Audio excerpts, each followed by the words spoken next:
Hello, hello, welcome to my new video. Yay! A little ill, which is not necessarily shocking, it's just the way it is. It happens to everybody, etc., etc. It's just annoying. So, today we're going to talk about goals, and 2019, and all of that stuff. I feel like if I had any kind of like intro, title card, theme song type stuff, it would go there. But I don't. So instead you just get me talking still. Okay, so to start this off, I'm not good at goals. That's gonna be the disclaimer at the beginning of this. I'm not good at this thing. I'm not necessarily great at setting very specific goals, and I'm not necessarily good at sticking to goals even if I have gone through and actually set pretty good, solid goals. Like, I'm not good at the first part, and I'm not good at the second part. I am a very changeable person. I'm not great at consistency, unless that consistency is reading. I'm pretty good at reading, like, on a very consistent basis and, like, actually doing that hobby of mine, and I am very bad at approximately every other part of having hobbies. It's just the way it's gonna be, I guess. I just got a haircut, so this is all different, and I don't know how to, like, handle it, or style it, or, like, what I should do, or how to make it look nice, or how to make it look like I'm a mess, I guess. Anyway, I'm adorable, so, yes, goals. We're on the goals train this year. I've decided that, and this is a thought process that I have a lot, so who knows, really, if this is gonna turn out, well, let's not be negative. This year, I have decided that I am going to be actually following through on recording my reading and keeping track of what I'm doing and working on my TBR and getting to a place of being happy with the way my reading in my TBR sits, and things like that. So I watch Sam over at Thoughts on Tomes pretty consistent. I think I watch like every single one of her videos that she makes because she's amazing, and we have very similar opinions on a lot of things, it turns out. So I watch most of her videos. I really, really love the way that she's able to think and talk in depth about her engagement with the process of reading in this very, like, almost historiographic way. Like, where it's, you know, because she can talk intelligently about each of the books she reads in a very wonderful way, but she can also step back from that and say, like, look at all of my stats, these are great kinds of conversations and goals, and she makes a goals video, and then she wraps up the goals video at the end of the year, and she does have this level of consistency with recording her reading, or appears to, anyway, with YouTube, that I want to have and kind of maintain. Because I pay attention to a certain amount to what I read. I do the Goodreads challenge every year. I try to log all of the things that I read in Goodreads, but also I'm bad at that. So, like, regularly last year there would be moments when I'd just, like, bulk add, like, you know, the last 10 books in a row that I read to my Goodreads challenge all at the same time, and I wasn't really keeping track of the dates that I was reading those things, so I just put them all on the same date, and I don't really, like, go to the effort of maintaining my Goodreads to the level of recording that I may want to maintain, and the Goodreads doesn't really keep track of all of the things that I kind of want to keep track of. So this year, in Sam's goal wrap-up video, she talked about how she used a spreadsheet that was created by Portal in the Pages? Portal with Pages? What is the channel called? Portal in the Pages. Portal in the Pages. It's a new channel that I literally just subscribed to today because I saw it on Sam's channel, and I use her first name like we know each other, but we don't. Is that weird? I don't know. Any hoozles. Portal in the Pages has this spreadsheet that's really cool, and it's already all set up in like an Excel spreadsheet to be able to track reading and different things about reading without it makes it easier for me to do it because Portal in the Pages has already gone to the effort of putting together the spreadsheet, which is actually super lovely of her to be able to make that available to people. That's just cool. So I've downloaded her spreadsheet, and I have kind of changed it to make it my own a little bit because, you know, we all have our own little things that we do. So, and I don't know if this matters to anyone but me, but I'm gonna just kind of talk about this because it matters to me. So, a couple of the things that I did. Yes, so I didn't change much about the book section where you write all the stuff about the book that you have.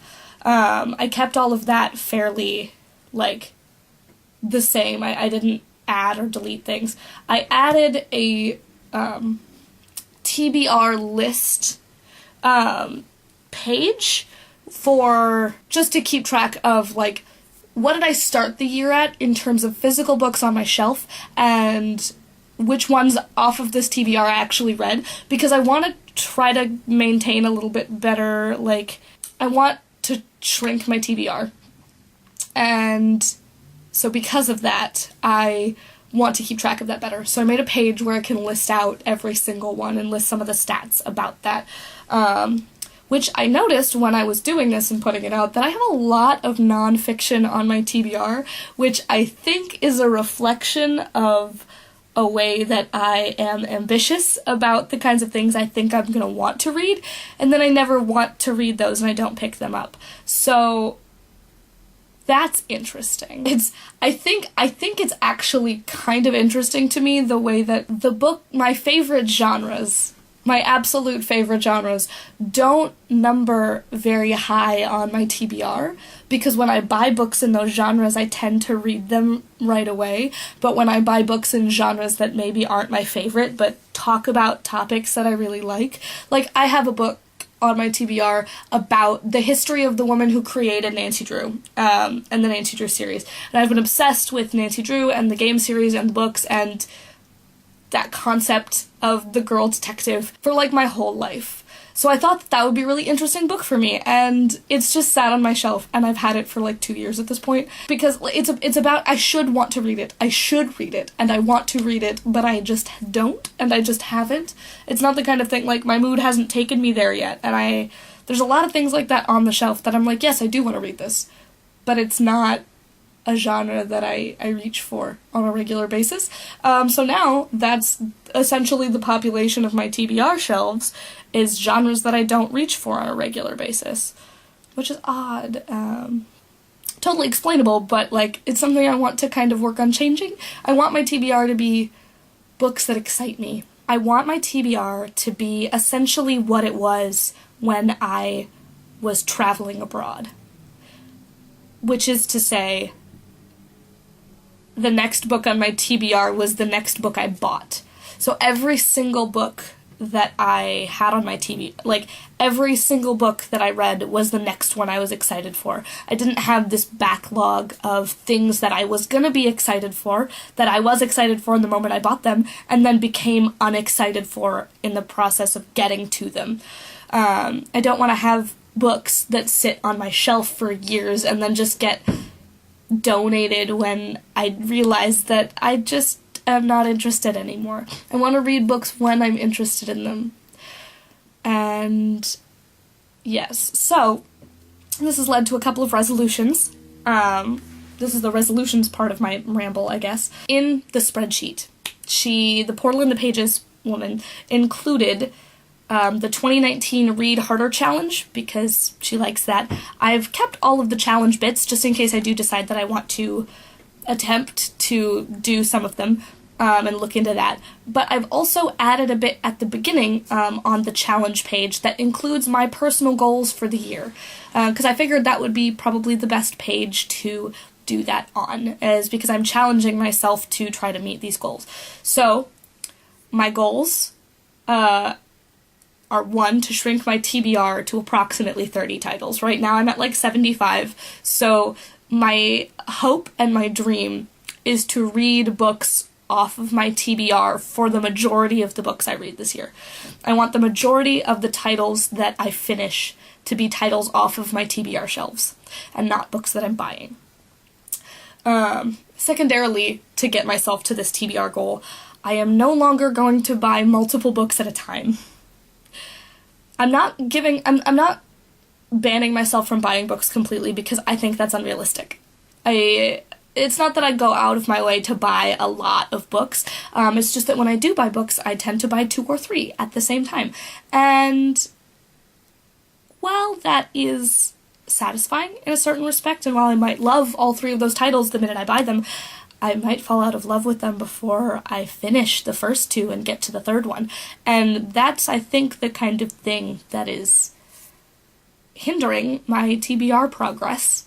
And so I want to, like I said, I want to get to the place where I can, the next book I buy is the next book I read. And I want to kind of try to get to that point with my TBR, or at least as close to that point as kind of possible, because I felt really free when I was abroad and that was kind of my life. And when I came back and I had a TBR of like 150 books, I felt very overwhelmed. I've managed to cull it down in the last year through unhauling and through reading things off of it down to like 75 titles. That's still a lot. And I still find I'm not reaching for those titles. There's a lot of books on those shelves that I've had for eons, I've had for years since high school or before, that I just don't reach for. And that's I don't like that. I want to be excited about all of the books that I have, so we're working towards being excited about all of the books that I have. Then the next one, the next goal on my list is to actually accurately record my reading in the spreadsheet that I've downloaded and have spent today kind of working on and personalizing. Because, and this is a goal, this is a dream, because I've been bad at this in the past. Like, I've wanted to keep up with my reading and record everything on my Goodreads and stuff, and like I said, didn't necessarily go well. I have a lot of books from last year that are all listed as being started and finished on the same day not because I read them all on the same day. Like, it wasn't possible for me to have read 10 books in one day. It's just that I didn't record them as I was reading them. And so if it was something I borrowed and then gave back, maybe I forgot about it. So I don't know for sure if I actually won my Goodreads challenge or not last year, because I only recorded like 85 books. But I'm not sure if I remembered everything when I was putting stuff into Goodreads, because I could very well have forgotten something that I read and just not recorded it. Which is unhelpful for me as a person who wants to know all of my statistics. Statistics is the one math class that I chose to take in college because I was required to take a math class, and like I figured statistics would be the most interesting and the most real life applicable, but also because I enjoy like knowing things about myself in that sense. So then, one of my goals is to be able to accurately maintain this record so that I can get kind of those stats for myself and that kind of thing. And then the last one that I have listed here for a goal for myself for this next year, which is something to help me attempt to keep my eye on and my brain on this goals setting that I've created, is to create a TBR for each month. Not to stick to a TBR. We're not getting crazy here. We're not going crazy. I'm not gonna create a TBR to necessarily stick to each month. But I have a goal to create one TBR a month to keep myself thinking about this spreadsheet, this goal process, and to keep it in the front of my head. Because if I don't find a way to keep it in the front of my head, I'm going to forget about it. We're going to get to November or December next year, and I'm going to be sad and upset that I didn't find a way to do this. And I'm still going to want to, because I've been wanting this kind of focus and thought process about my reading for a really long time, and I just haven't had that and been able to have that. So I want to have it this year. So those are my 4 kind of goals. I know a lot of people have goals that are like, I want to read more women this year, and I want to read more of this kind of book this year, and I want to read more YA, or I want to read less YA, or I want to read more nonfiction, or classics, or things like that. Literally all of my goals this year are like, I want to figure out statistically where my reading falls so that in the future I can have goals like that. So I can think about what I want to be reading and whether I am reading the kinds of things that I think will fulfill me as a person, or whether I'm just reading whatever comes along. I want to be more mindful about my reading, to use a buzzword. I'm very excited about this spreadsheet. It's got a lot of fun stuff. It's got a lot of like calculation little boxes in the spreadsheet. Cells, they're called cells. That's got like pages read by month, and then percentages, and like books by month, and like by what percentage were published in what year, and that kind of thing. Percentages by genres, and like that kind of thing. There's charts that just automatically fill out as you fill out the spreadsheet, which is super cool. Right now I have it in Google Sheets, so I think the pages of the spreadsheet aren't talking to each other accurately because it's in Google instead of in Microsoft Excel, because I don't yet have Office on this computer because I haven't installed it yet. I have the CDs. I think I'm missing one. I think my dad has one. So that's why I haven't installed it yet. But as soon as I can get this downloaded into Excel, I think the pages will talk to each other accurately, and it will be brilliant, and there will be graphs and charts and percentages, and I'll just have stark, factual data about the things that I spend my time doing, which is cool, and I love it. Yeah, so that was my ramble about my reading and my goals and stuff. I hope you like it. I made my January TBR. I made it a video. I edited it. I'm working on uploading it now. In the background of while I'm doing this, that video is uploading. So go check that out if you haven't seen that yet. Go check out Thoughts on Tomes if you haven't heard of her, because literally she's amazing. And I hope you have a good life, day, week. I hope things are positive for you, whoever you are.